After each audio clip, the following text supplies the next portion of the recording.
Center 022 ម៉ូតូផា VVA ណា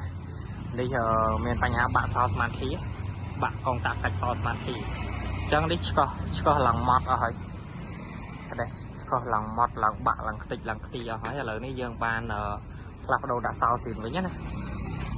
អញ្ចឹងម៉ូតូនេះផ្សាយមកពីខេត្តកាចេះ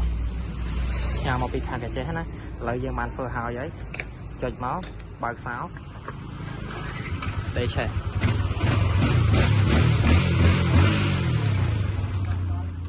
អញ្ចឹងសម្រាប់បញ្ហា Smart Key អាចទៅមកខាងខ្ញុំបានទាំង Yamaha ទាំង Honda ដោយម៉ូតូនេះអញ្ចឹងគឺកងតាក់សោគឺឡើងម៉ត់ខ្ទេចហើយ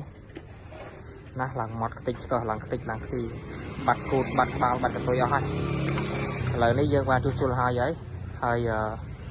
យើងមានតម្លៃពិសេសអតិថិជនដូចគ្នាដែរម៉ូតូនេះមកគឺអត់ស្គាល់ទេតេលេក៏អត់ស្គាល់បើកសោក៏អត់បានអីក៏អត់បានទាំងអស់ដោយសារវាខ្ទេចវាខ្ទីទិញសោមកដាក់ថ្មីក៏បើកអត់បានដែរអញ្ចឹងក៏យើងដោតម៉ាស៊ីន scan សម្រាប់ធ្វើ test Smart Key នឹងទៀតរៀបប្រព័ន្ធ Smart Key ឡើងវិញក៏វាដំណើរការឡើងវិញអញ្ចឹងណាអញ្ចឹងម៉ូតូនេះហើយCenter 022 155cc ម៉ូតូផាវ VVA